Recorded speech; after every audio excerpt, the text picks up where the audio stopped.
Hello student, Mehra classes के इस online teaching platform पर आप सभी का स्वागत है।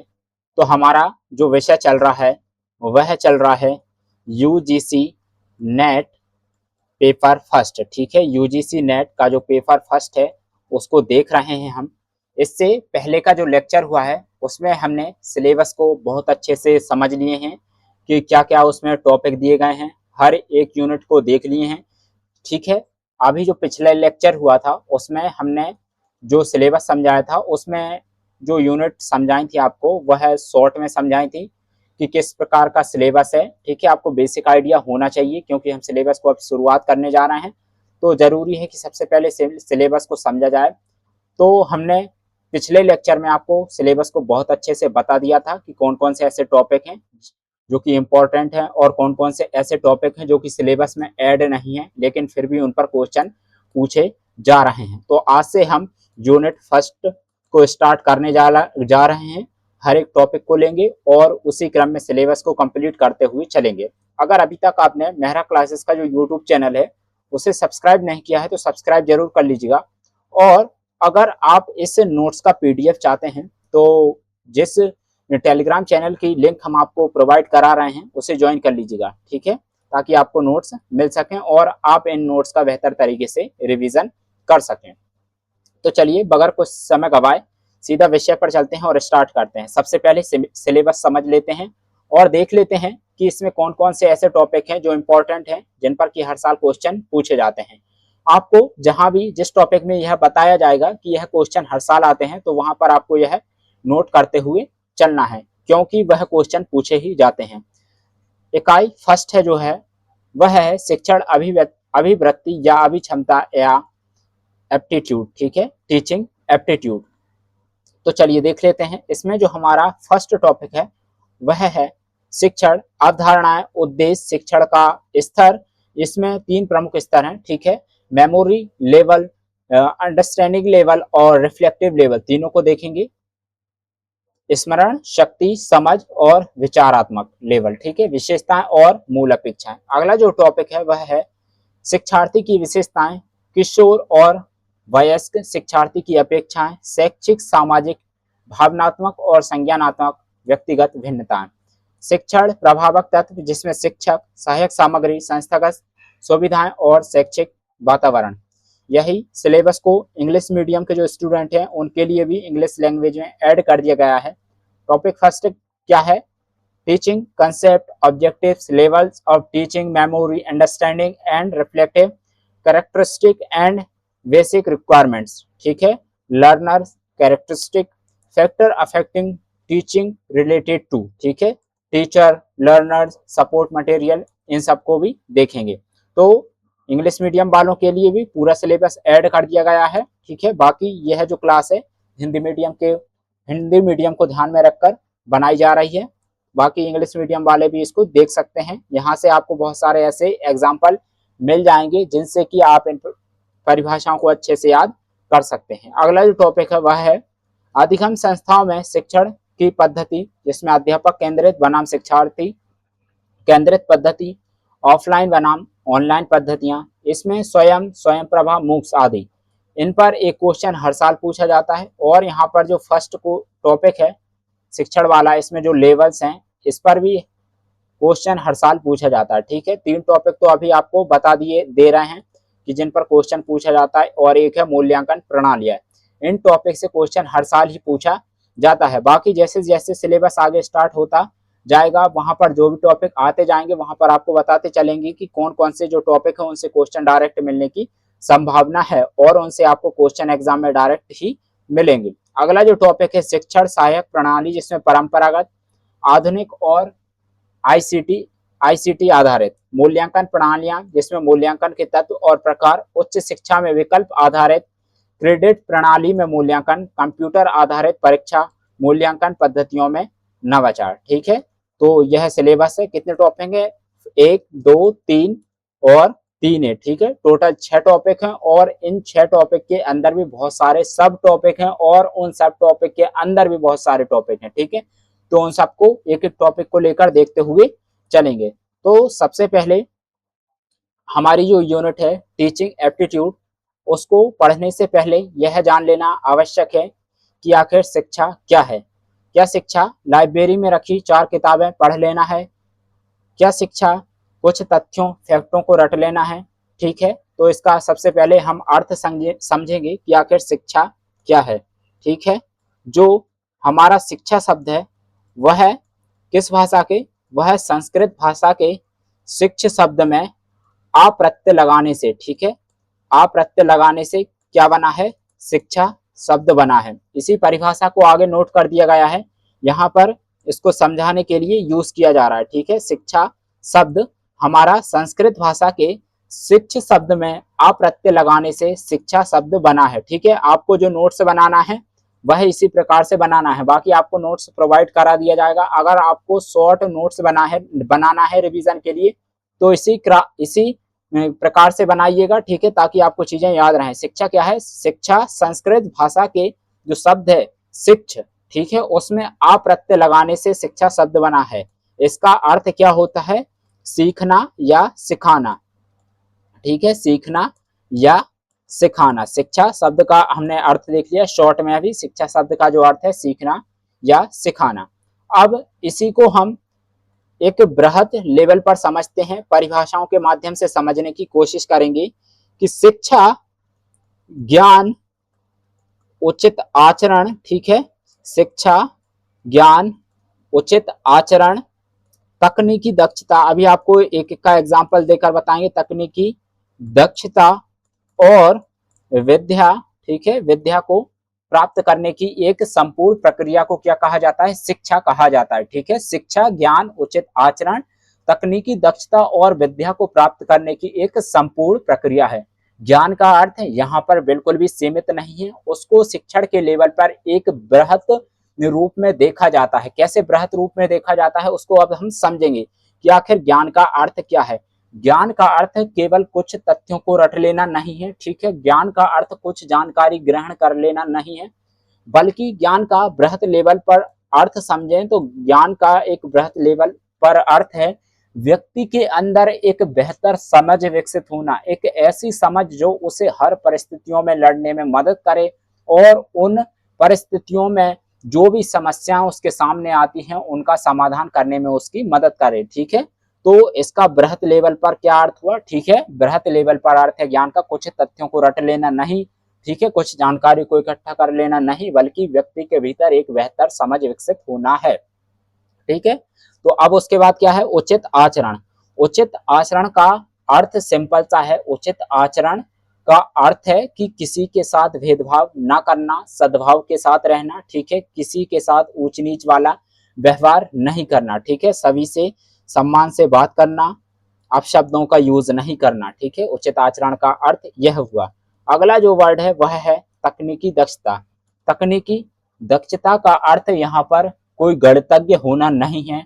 तकनीकी दक्षता का अर्थ यह भी नहीं है कि किसी व्यक्ति को अगर आपने कंप्यूटर सुधारने को दे दिया और उसने आपको कंप्यूटर सुधार कर वापस कर दिया तो यह कोई तकनीकी दक्षता नहीं हुई। ठीक है, फिलहाल हम तकनीकी दक्षता को शिक्षण के लेवल पर समझ रहे हैं, तो आपको यहाँ पर ही इसकी परिभाषा देखनी है। ठीक है, बाकी इसको अगर आप अन्य विषय में पढ़ेंगे तो इसके बहुत सारे अर्थ निकल सकते हैं, लेकिन हम इसको शिक्षण के लेवल पर पढ़ रहे हैं।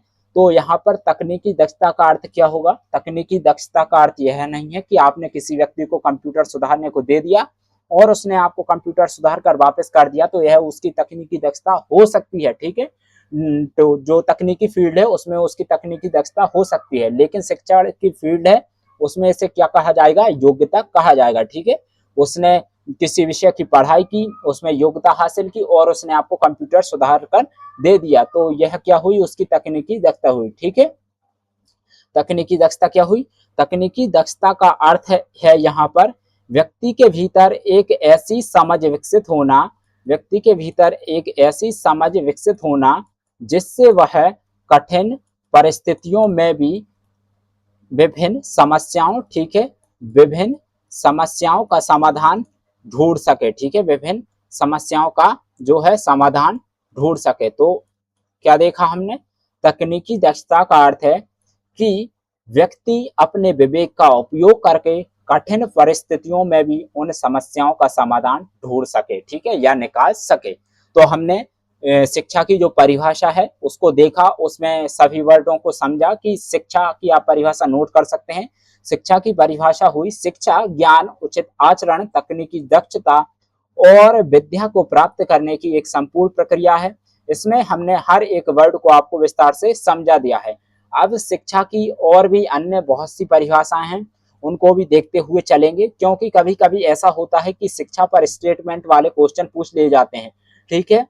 बहुत सारे ऐसे क्वेश्चन हैं जो कि शिक्षा पर पूछे गए हैं कि शिक्षा का अर्थ क्या है। आप जाकर पीवाईक्यू देखिए, ठीक है, डायरेक्ट नहीं पूछा है कि शिक्षा क्या है, लेकिन स्टेटमेंट में दिया गया है कि क्या शिक्षा यह है, क्या शिक्षा यह है, निम्नलिखित कथनों पर विचार कीजिए, निम्नलिखित में से कौन से कथन सही हैं। तो इस प्रकार के क्वेश्चन अक्सर पूछे गए हैं और आगे भी पूछे जाएंगे, इसलिए हर एक शब्द को अच्छे से समझना है। प्रश्न जो बन रहे हैं वह अब वन वर्ड टाइप के नहीं बन रहे हैं, हर एक टॉपिक पर बिल्कुल डीप में क्वेश्चन पूछ रहा है, ठीक है। इसलिए हमको हर एक टॉपिक को बहुत अच्छे से समझते हुए चलना है। अब शिक्षा का बृहद रूप में या विस्तृत रूप में हम अर्थ समझ सकते हैं कि जो शिक्षा है, ठीक है, शिक्षा का अब हम विस्तृत रूप में अर्थ समझने वाले हैं। देख लीजिए, नोट्स और बता देते हैं, ठीक है, यह परिभाषा नोट्स के रूप में भी देख लीजिए। शिक्षा शब्द संस्कृत भाषा की शिक्षित धातु में आ प्रत्यय लगाने से बना है। शिक्षा का अर्थ है सीखना और सिखाना या ज्ञान प्राप्त करना, ठीक है। शिक्षा शब्द का अर्थ क्या हुआ, सीखने या एवं सिखाने की प्रक्रिया, इसी को हमने देख लिया है। और अभी हमने कुछ देर पहले यह परिभाषा भी देखी, शिक्षा ज्ञान, उचित आचरण, तकनीकी दक्षता, विद्या आदि को प्राप्त करने की एक संपूर्ण प्रक्रिया है। दोनों परिभाषाएं आपको बता दी गई हैं और बहुत अच्छे से समझा दी गई हैं। सबसे पहले हम आपको हर एक परिभाषा को समझाएंगे और फिर उसको पढ़कर भी बताएंगे, जो नोट्स के रूप में, स्लाइड के रूप में आपके सामने है, ठीक है। अगला है विस्तृत रूप से। विस्तृत रूप से शिक्षा का अर्थ क्या हुआ, विस्तृत रूप से शिक्षा का अर्थ है आजीवन, ठीक है, आजीवन अनौपचारिक रूप से सीखते रहना, अनौपचारिक रूप से सीखते रहना, इसको समझते, ठीक है। विस्तृत रूप से यह हो गया, और संकुचित रूप से इसका अर्थ हुआ किसी संस्थान में जाकर औपचारिक रूप से, ठीक है, औपचारिक रूप से शिक्षा ग्रहण करना, औपचारिक रूप से शिक्षा ग्रहण करना।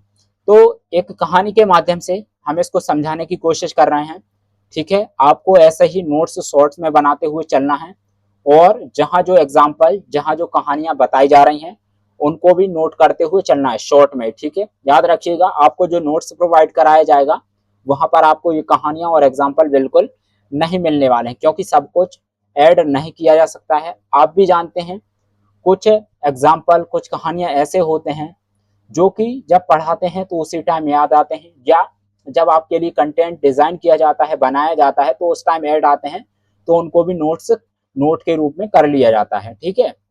तो अब हम आपको एक कहानी के माध्यम से समझाने की कोशिश कर रहे हैं। विस्तृत रूप से आजीवन, आजीवन, ठीक है, आजीवन मतलब जीवन भर, ठीक है, जीवन भर अनौपचारिक रूप से सीखते रहना। एक व्यक्ति था, ठीक है, रामू की कहानी के माध्यम से हम आपको समझाने की कोशिश करते हैं। एक न्यू स्लाइड ऐड कर लेते हैं, ठीक है। रामू की कहानी के माध्यम से हम आपको समझाने की कोशिश कर रहे हैं। रामू एक वृद्ध व्यक्ति था, रामू एक वृद्ध और बहुत ही समृद्ध परिवार का व्यक्ति था, ठीक है। तो रामू वृद्ध व्यक्ति था, वह अपनी मृत्यु के लगभग 1 साल पहले न सिर्फ साइकिल, ठीक है, साइकिल, बाइक, कार कार यहाँ तक कि एरोप्लेन भी चलाना सीखता है, ठीक है। यह कहानी रामू नाम के वृद्ध व्यक्ति की है, जो अपनी मृत्यु के लगभग 1 साल पहले, ठीक है, उसके मन में ऐसी जिज्ञासाएं आती हैं कि मेरी उम्र हो गई है, उम्र बीत रही है और मेरी मृत्यु लगभग नजदीक है, और उसका मन करता है कि वह कुछ ऐसा सीखे जिससे कि उसे लगे कि मैं आने वाली पीढ़ियों को भी कुछ ऐसा एग्जाम्पल देकर जाऊं कि उन्हें यह एहसास हो सके कि सीखना और सिखाना कभी भी बंद नहीं होता है, वह लाइफ टाइम चलता रहता है। ठीक है, तो वह अपनी मृत्यु के लगभग 1 साल पहले इन सभी जो साइकिल है, बाइक है, कार है, एरोप्लेन है, ठीक है, हमने आपको पहले ही बताया वह एक समृद्ध परिवार का व्यक्ति था, बहुत ही अमीर व्यक्ति था, तो उसके पास यह सब कुछ था। वह अपनी मृत्यु से लगभग 1 साल पहले इन सबको चलाना सीखता है और मरते मरते सबको यह बात सिखाकर चला जाता है कि जो शिक्षा है वह आजीवन सीखते रहना है। ठीक है, आजीवन भर अनौपचारिक रूप से सीखने की प्रक्रिया है।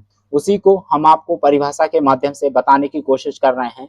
विस्तृत रूप से शिक्षा का अर्थ अनौपचारिक, ठीक है, औपचारिक या अनौपचारिक रूप से आजीवन सीखते और सिखाते रहना है, जबकि संकुचित रूप में शिक्षा का अर्थ औपचारिक रूप से किसी शिक्षण संस्था में शिक्षा ग्रहण करने से है। ठीक है, तो रामू की कहानी याद रखना है, अनौपचारिक रूप से सीखना क्या होता है।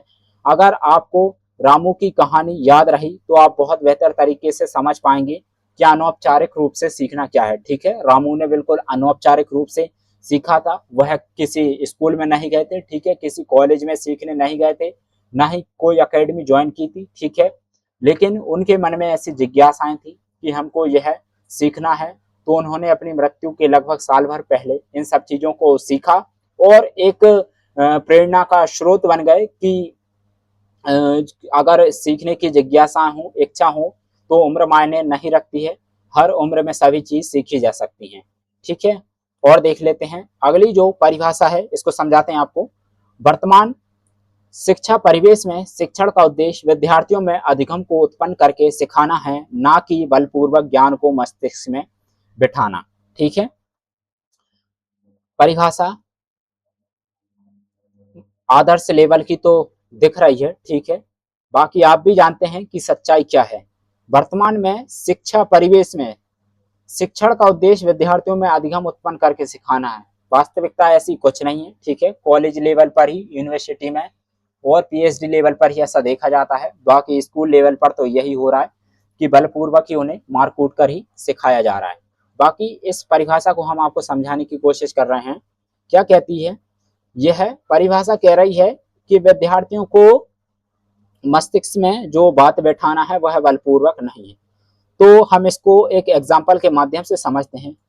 एक शिक्षक हैं, भूगोल के एक शिक्षक हैं, वह विद्यार्थियों को समझाना चाहते हैं वृष्टि छाया प्रदेश।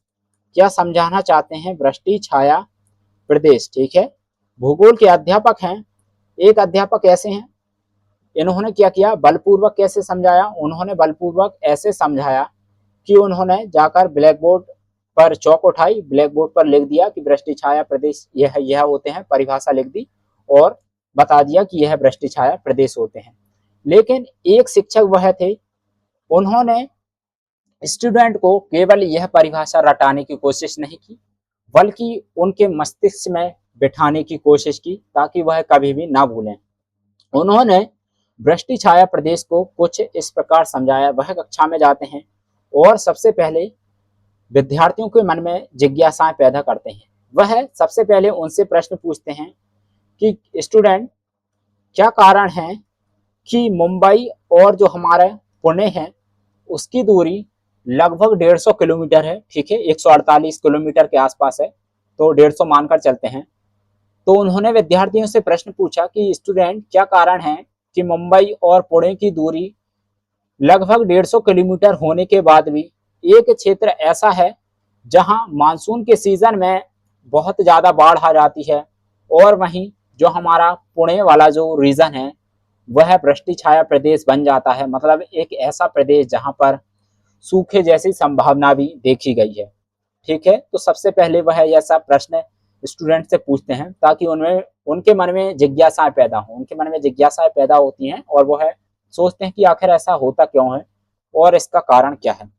तो वह स्टूडेंट को समझाने की कोशिश करते हैं। ठीक है, यह भारत का जो दक्षिण वाला हिस्सा है उसको है। ठीक है, यह हो गया हमारा पश्चिमी घाट। ठीक है, वह स्टूडेंट को किस प्रकार समझाते हैं तो वही एग्जाम्पल देकर हम आपको बता रहे हैं। ठीक है, यह हो गया पश्चिमी घाट। तो वह एक मॉडल के माध्यम से बोर्ड पर समझाते हैं इस प्रकार। वह एक डायग्राम बनाते हैं और वह बताते हैं कि स्टूडेंट, जब अरब सागर से जो नमी युक्त हवाएं आती हैं तो वह इस पश्चिमी घाट से टकराती हैं, ठीक है। नमी युक्त हवाएं हैं तो जब इस घाट से टकराती हैं तो वह ऊपर की ओर चढ़ती हैं, ठीक है, ऊपर की ओर चढ़ती हैं और क्या होता है, संघनन होता है और जैसे ही भार बढ़ता है तो वह वर्षा के रूप में जमीन पर गिरती है। याद रखिए, हम आपको वृष्टि छाया प्रदेश समझाने नहीं बैठे हैं। भूगोल वाला जो टॉपिक पढ़ेंगे वहां पर हर एक चीज आपको हर अच्छे से समझाई जाएगी। इसी प्रकार एग्जाम्पल, कहानियां, diagram, flow chart, mind map के माध्यम से ही समझाया जाएगा। फिलहाल हम आपको शिक्षण लेवल पर इस एग्जाम्पल को यूज कर रहे हैं तो आपको यहाँ पर समझाने की कोशिश कर रहे हैं, ठीक है, कि वह किस प्रकार से समझाते हैं। वह बताते हैं स्टूडेंट को कि जो अरब सागर से जो नमी युक्त हवाएं आती हैं वह जब पश्चिमी घाट से टकराती हैं तो यहाँ पर टकराने के बाद क्या होती हैं, वह यहाँ पर वर्षा करती हैं। लेकिन जैसे ही यह हवाएं इन जो पश्चिमी घाट है इसको क्रॉस करती हैं तो उनकी जो नमी है वह लगभग समाप्त हो जाती है। इसके कारण क्या होता है, वहां पर बहुत ज्यादा वर्षा नहीं होती है या वह क्षेत्र वृष्टि छाया, मतलब एक ऐसा क्षेत्र जो छाया में है, ठीक है, तो ऐसा क्षेत्र बन जाता है जहां पर वर्षा नहीं होती है। तो अगर स्टूडेंट को इस प्रकार का डायग्राम बना के समझा दिया जाए तो स्टूडेंट बहुत लंबे समय तक याद रख सकते हैं, ठीक है। उनको केवल परिभाषा रटा देने से वह याद नहीं रखेंगे, वह भूल जाएंगे। लेकिन अगर उनको यही परिभाषा को इस डायग्राम के माध्यम से बता दिया गया तो वह इसको लाइफ टाइम याद रखने वाले हैं, क्योंकि अगर डायग्राम के माध्यम से समझाते हैं तो वह चीजें माइंड में लंबे समय तक रहती हैं, ठीक है। तो वह इसको एक डायग्राम के माध्यम से समझाते हैं और वह इन चीजों को लंबे समय तक ये याद रख पाते हैं। तो हमने इस परिभाषा को बहुत अच्छे से समझा कि वर्तमान शिक्षा परिवेश में शिक्षण का उद्देश्य विद्यार्थियों में अधिगम को उत्पन्न करके सिखाना है, ना कि बलपूर्वक ज्ञान को मस्तिष्क में बिठाना है।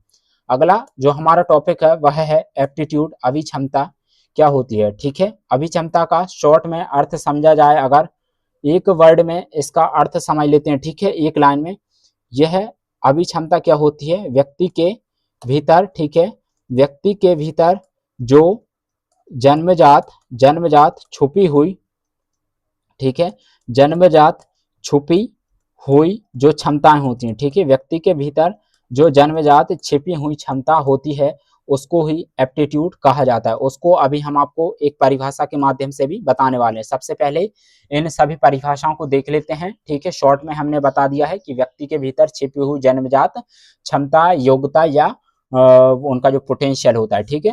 तो अभी क्षमता व्यक्ति के उन गुणों का प्रतिरूप है जो उनकी संभावनाओं का संकेत देता है, ठीक है। तो एप्टीट्यूड क्या है, एक संभावना है, ना कि कोई भविष्यवाणी है कि व्यक्ति आगे जाके ऐसा ही बनेगा, ठीक है। तो यह क्या है, एक संभावना दर्शाती है कि व्यक्ति में क्षमताएं क्या कौन कौन सी हैं।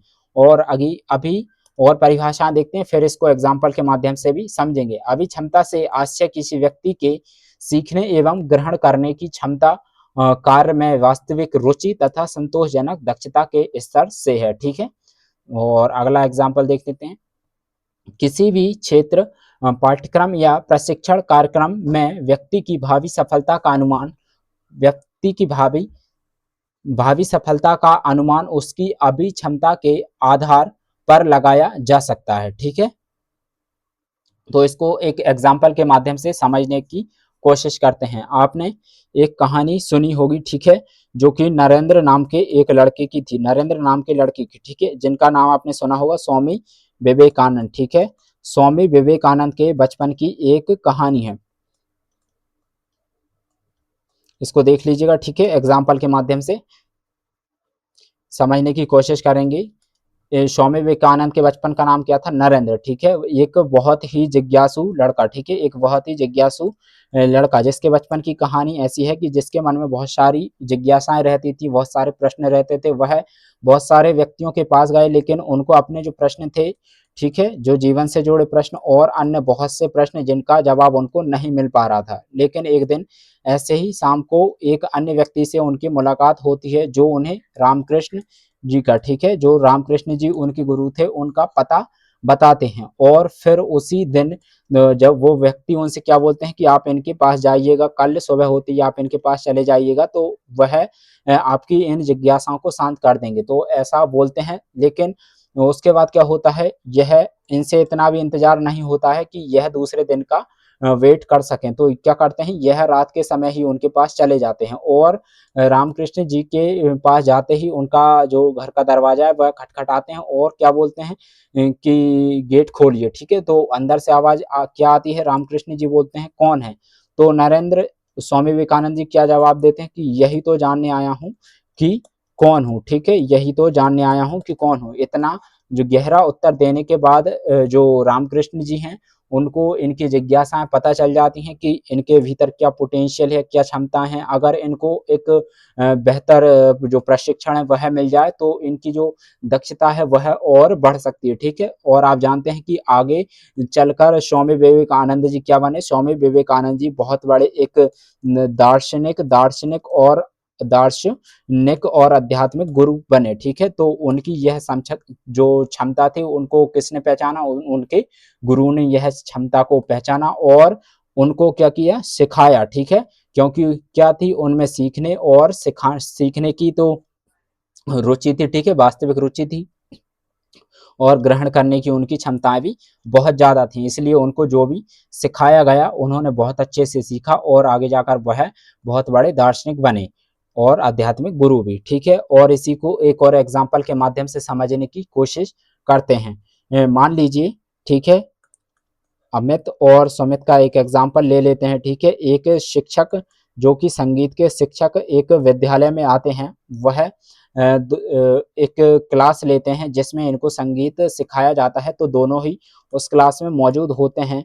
जैसे ही यह कोई भी सुर निकाल दे, ठीक है, कोई भी स्वर निकाल दे, ठीक है, कोई भी सुर निकालते तो यहाँ पर क्या होता है, जो बेंच होती है, बेंच के माध्यम से जो अमित होता है वह बहुत अच्छी धुन निकाल लेता है। ठीक है, बहुत अच्छी धुन निकाल लेता है, लेकिन सुमित यह नहीं कर पाता। तो यह दिखा रहा था कि इसके अंदर कुछ ऐसी क्षमता है जो कि इस सुमित से एक्स्ट्रा हैं। ठीक है, इस सुमित से एक्स्ट्रा कुछ क्षमता है, अगर इसको प्रशिक्षण मिल जाए, प्रशिक्षण अगर इसको दे दिया जाए तो यह कुछ बेहतर कर सकता है। ठीक है, और यह बहुत ज्यादा संभावना है कि यह आगे जाकर बहुत बड़ा क्या बन सकता है, यह बहुत बड़ा संगीतज्ञ बन सकता है। तो अगर क्या सबसे पहली क्या जरूरी है, सबसे पहली रुचि जरूरी है। ठीक है, रुचि होना चाहिए, क्या होना चाहिए, अगला सीखने की इच्छा होना चाहिए, सीखने की इच्छा होना चाहिए। ठीक है, ग्रहण करने की क्या होना चाहिए, अच्छी क्षमता होना चाहिए।